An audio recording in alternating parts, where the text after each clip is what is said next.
हमारे साथ अरुणा आचार्य जो कि रिटायर्ड विंग कमांडर हैं वो जुड़ गई हैं। अरुणा जी, बहुत स्वागत है आपका जनतंत्र टीवी में। जिस तरीके का बड़ा ये हादसा हुआ है, 42 शव यहाँ पर बरामद हो गए हैं, तो अनुपमा जी क्या कहेंगी आप, जिस तरीके से ये हादसा है कैसे देख रही हैं? देखिए, बहुत समय से एक तो बहुत ही दुर्भाग्यपूर्ण हादसा है और जिन लोगों की मृत्यु हुई उनके परिजनों से हम सभी की संवेदनाएं हैं। आप मेरी आवाज सुन पा रहे हैं जी क्या? जी जी अनुमा जी, सुनाई दे रहा है। जी जी, देखिए ऐसा है कि नेपाल के साथ थोड़ा इनका सेफ्टी कंसर्न्स काफी पहले से है। 2013 में यूरोपियन यूनियन ने इनको पूरी तरह से ब्लैक लिस्ट में डाला था फ्लाइट सेफ्टी नॉर्म्स के कारण, क्योंकि देखिए हिली एरिया है तो वहां पर बहुत ज्यादा ट्रेनिंग की जरूरत है, तो इनकी ट्रेनिंग्स उतनी मैच्योर ट्रेनिंग नहीं दी जाती है, ऐसा यूरोपियन यूनियन ने 2013 में कहा था। हाँ। उसके बाद जो इंटरनेशनल एविएशन ऑर्गेनाइजेशन है उसने भी सेफ्टी कंसर्न्स जो थे वो फ्लैग किए थे थोड़ा समय पहले। हाँ हाँ। मई 2012 एयरलाइन जो यहीं की थी नेपाल की, उसका एक्सीडेंट हुआ था जी, है ना। तो ये सारी चीजें तो हैं, पर आज का जो एयरक्राफ्ट क्रैश है वो क्यों हुआ, उसके काफी प्रोबेबल कारण हो सकते हैं। एक कारण तो ये है, उसको कहते हैं लो स्पीड स्टॉल और विंग ड्रॉप। जी इसका अर्थ ये है कि जब एयरक्राफ्ट जो आमतौर पर ना इसके दोनों तरफ से हवा जाती है, विंग के दोनों तरफ से, जी, तो नीचे से हवा ज्यादा होती है और ऊपर थोड़ी कम होती है, तो उसके कारण लिफ्ट जनरेट होती है, यानी कि ऊपर उठता है। जी, तो एयरक्राफ्ट को प्रोफाइल ऐसा ही बना के रखते हैं पायलट्स कि उसका जो लिफ्ट है वो ऊपर की तरफ जनरेट होता रहे। जी, अब जब लैंडिंग के लिए आ रहा है, जब टर्न कर रहा है, तो ऐसा हो जाता है कभी कभी, क्रिटिकल एंगल ऑफ अटैक उसको कहते हैं, मतलब मोड़ने का एक जो प्रोफाइल जैसे मुड़ रहा है जी, एयरक्राफ्ट, जी, तो उस समय अगर विंग स्टॉल कर गया तो विंग ड्रॉप कर जाता है, यानी कि जो हवा होती है वो उसकी सरफेस पर ही ब्रेक हो जाती है, जी, तो उसकी लिफ्ट नहीं हो पाती, और लिफ्ट नहीं हो पाती ऐसे समय में अगर वो टर्न कर रहा है तो उसमें समय कम होता है, दूरी कम होती है, तो ऐसा ही समय होता है जब ये क्रैश कर सकता है। जी, और कई बार एक और कारण हो सकता है, अब ये सब संभावित कारण है, देखिए वहां तो छानबीन होगी, पड़ताल होगी, जी, लेकिन अगर टर्न करते समय अगर इंजन फेल हो जाए तो भी एसिमेट्रिक थ्रस्ट पैदा हो जाती है, मतलब बिल्कुल असंतुलित एक थ्रस्ट पैदा होती है और एयरक्राफ्ट एक ही दिशा में रोल हो सकता है, और रोल होगा तो वो क्रैश होगा। जी, तो इस तरह की चीजें हो सकती हैं जिनकी हम संभावनाएं व्यक्त कर सकते हैं, लेकिन जो असल होगा वो तो उनकी पड़ताल में सामने आएगा। और ये बहुत ही दुर्भाग्यपूर्ण बात है कि इस तरह का एक क्रैश होता है, और वो तब होता है जबकि नेपाल को एक बार से ज्यादा बार उसको फ्लाइट सेफ्टी के लिए फ्लैग दिखाया जा चुका है। जी। अनुमा जी, वही सवाल है कि एक बार से ज़्यादा बार ये फ्लैग यहाँ पर दिखाया जा चुका है फ्लाइट सेफ्टी के मद्देनज़र नेपाल को, उसके बावजूद जो चीज़ें हैं वो यहाँ पर ठीक होती हुई नज़र नहीं आ रही। आज जिस तरीके का ये हादसा हुआ है, कई सारे जैसे कि आपने बोला कि संभावित कारण हो सकते हैं, लेकिन सबसे पहला जो कारण निकलकर सामने आ रहा था उसमें टेक्निकल फॉल्ट की बात निकलकर सामने आई थी कि किसी बड़े टेक्निकल फॉल्ट की वजह से ये हादसा संभावित है। अगर इस तरीके के कोई टेक्निकल फॉल्ट्स अमूमन फ्लाइट्स में देखने को मिलते रहेंगे तो इस तरीके के हादसे वहाँ अमूमन देखने को मिल सकते हैं, क्योंकि इससे पहले भी वहाँ पर हादसा हुआ है जिसमें कई लोगों की जान चली गई थी। आज के हादसे की अगर हम बात करें तो अब तक 42 शव यहाँ पर बरामद हो चुके हैं और 72 लोग इस प्लेन में सवार थे, और जिस तरीके का ये हादसा है, ये जो आंकड़ा है वो और भी बढ़ सकता है।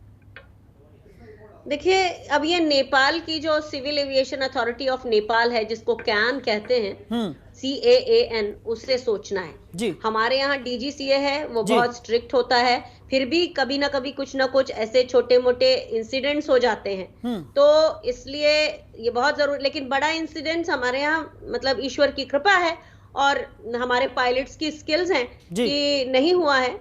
हाँ, जो आज का ये जो हुआ है, जो आप कह रहे हैं कि टेक्निकल फॉल्ट, मैंने बताया था कि अगर ग्राउंड के पास आते समय इंजन फेल हो जाए तो भी एसिमेट्रिक थ्रस्ट होता है जी। तो ये सारी चीजें हैं। रख रखाव के लिए जितना हम भारत में, मैं तो चूंकि वायुसेना से आती हूँ, तो हमारे यहाँ तो जब तक 100% सर्टेनिटी नहीं होती एयरक्राफ्ट हम छोड़ते नहीं हैं जी। और सिविल में भी हमारे यहाँ अच्छा रख रखाव होता है, अच्छी मेंटेनेंस होती है, चेक्स होते हैं। अब ये तो Civil Aviation Authority of Nepal के ऊपर है कि क्या वो इस तरह की मई 2022 की घटना, जिसमें 4 भारतीय जिसमें चले गए थे जी, हमारे जी, तो उसके बाद अगर उनको समझ में नहीं आती है बात, तो ये उनका प्रॉब्लम है। हालांकि इससे मानवीय लोगों की जो जानें जाती हैं वो सबको व्यथित करती हैं और एक धक्का लगता है और उनके परिवारों से उनके वो लोग चले जाते हैं। तो ये सारी चीजें हैं, मानवीय लापरवाहियां इस तरह के काम कर जाती हैं कई बार। जी अनुमा जी, जिस तरीके से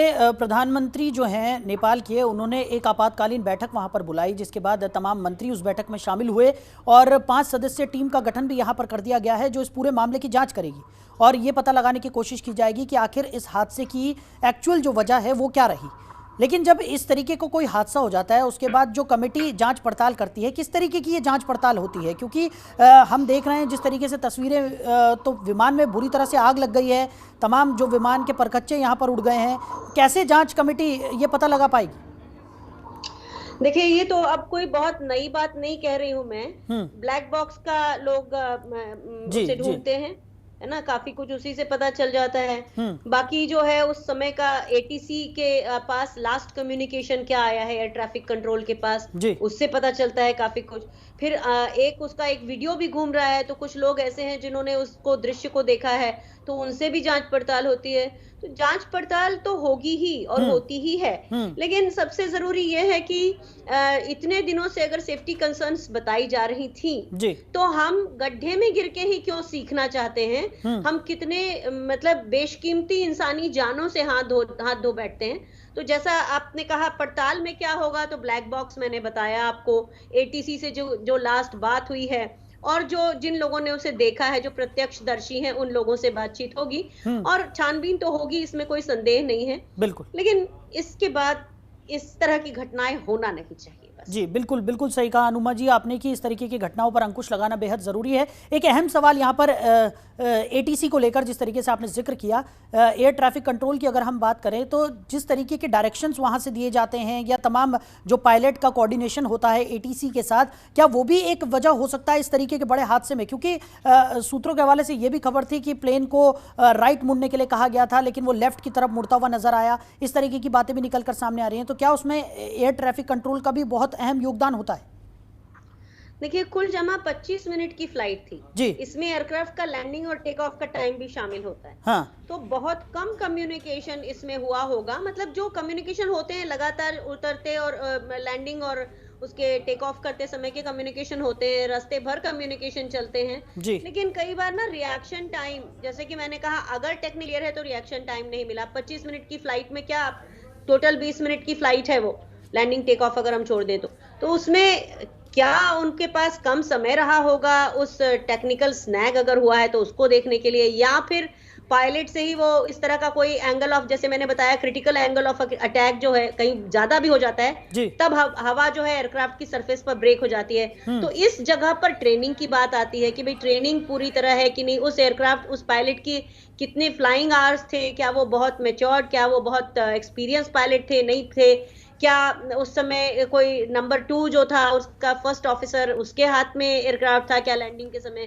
क्या किसी तरह का उसकी ट्रेनिंग चल रही थी लैंडिंग और टेक ऑफ की, बहुत सी चीजें होती हैं।